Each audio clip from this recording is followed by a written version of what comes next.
And good morning. Happy to be back. Speaking of back, we're talking about lower back pain and discomfort.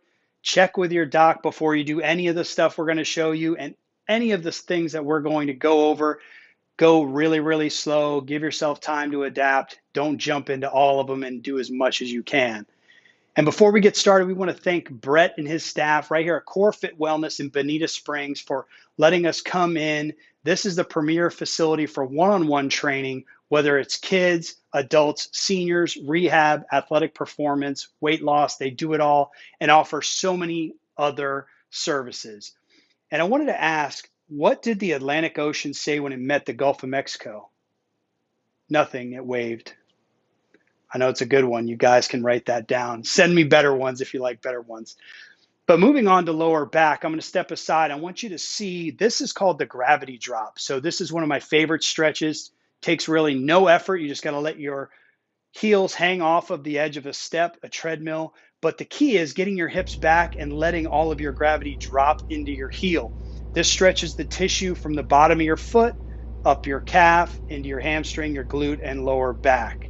The next one we're going to look at is couch stretch. So this one here, we're in the seated position all day long, whether we want to be there or not, most of the time. So if we can help open up the anterior hip, the front of a hip, we're going to take our time by getting on all fours, placing our knee on the ground, put a pillow down if you need to, put your foot up on the couch, and sit up slowly doing this. And then if you can step the opposite foot into that lunge position and then eventually sit up, that's going to be good. And you want to know that you have both hands on that knee to keep your hips square. Do that for about 2 to 3 minutes each side. Definitely take your time switching into the other position. The next one I want to look at is stretching with a band. Now this band stretch you could do with a towel. Keep it closer to your heel because we want that ankle to be able to move.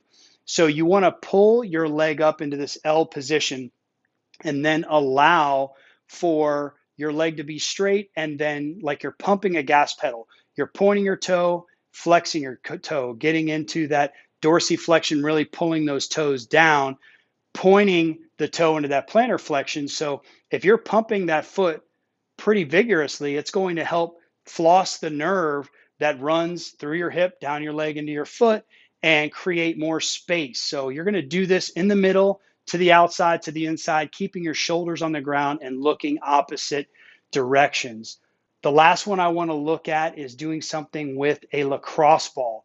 This is my favorite because you can really determine the spot you want to hit and allow to really penetrate whatever trigger points or knots you have in your hip.